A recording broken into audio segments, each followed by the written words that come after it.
పితృ అమావాస్య ముందు వచ్చేటువంటి త్రయోదశి. అలాగే మాఘమాస అమావాస్య, ఇవన్నీ కూడా చాలా గొప్పనైనటువంటి పితృదేవత ఆరాధనకి, శ్రాద్ధ విధికి చాలా ముఖ్యమైనటువంటి తిథులు.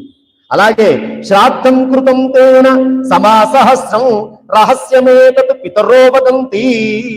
నువ్వులతో కలిపినటువంటి నీటిని పితృదేవతలకి భక్తిపూర్వకంగా ఎవరైతే శ్రాద్ధం పెట్టేటప్పుడు నువ్వులు నీళ్లతో తర్పణ విడుస్తారో 1000 ఏళ్లకు సరిపడేటువంటి గ్రాసం పితృదేవతలకు అందించిన వాడవుతాడు అని చెప్పినారు.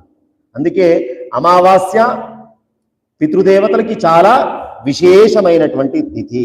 ఒకవేళ నువ్వు శ్రాద్ధము చేయలేనటువంటి పరిస్థితి కనుక ఉంటే ఒక బ్రాహ్మణుడికి చక్కగా ఆ భోజన సామాగ్రి ఇచ్చిన, లేదా నీకు తోచినట్టుగా ఎవరికైనా అన్నదానము చేసిన పితృదేవత ఆరాధన జరుగుతుంది అని చెప్పి శాస్త్రం చెబుతున్నది.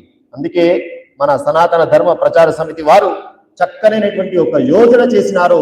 అమావాస్య రోజు మనందరికీ కూడా అలాంటి అక్షయమైనటువంటి పుణ్య ఫలితం ప్రతి అమావాస్యకి కూడా దక్కేటట్టుగా, ఇంతవరకు మనం అమావాస్య తిథి చెప్పుకుంటూ వస్తూ ఉన్నాం.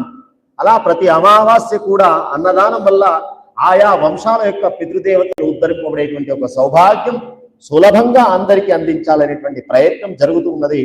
ఆ ప్రయత్నంలో కూడా అందరూ భాగస్వాములు కావలసింది.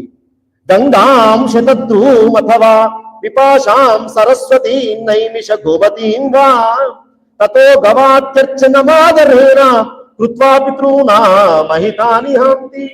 గంగా నదీ తీరం, విపాశా నదీ తీరం, సరస్వతీ నదీ తీరం, నైమిషారణ్య గోమతీ నదీ తీరం, ఈ తీరాలలో, ఈ నదీ తీరాలలో గోవుకి కనీసం గ్రాసం పెట్టినా కానీ వారి పితృదేవతలు చాలా గొప్పగా ఉద్ధరింపబడతారు అని చెబుతున్నారు. ఇక్కడ పితృగీతములు అని ఉన్నాయి. పితృలోకాల్లో ఉండేటువంటి పితృదేవతలంతా ఒకసారి ఒక స్తోత్రం చేసినారా, ఒక మాట మాట్లాడినారట బ్రహ్మదేవుడితోటి. బ్రహ్మదేవునితో ఒక స్తోత్రం చేసినారట, వాళ్ళ బాధ అంతా చెప్పుకున్నారట పితృదేవతలంతా కూడా. ఇక్కడ చెప్తున్నారు, 9 శ్లోకాల్లో చెబుతూ ఉన్నారు. అపి ధన్యః కులే జాయాత్ అస్మాకం మతిమాన్ నరః అకుర్వం విత్తశాఖ్యం యః పిండాన్నో నిర్విభిష్యతి.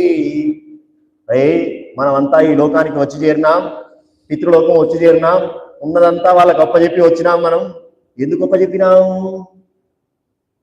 అప్పచెప్పినాం మనము అంటే కనీసం శ్రాద్ధం రోజైనా మంచిగా ఏ లోటుపాటు లేకుండా మంచిగా ఇచ్చింది ఎందుకోసం?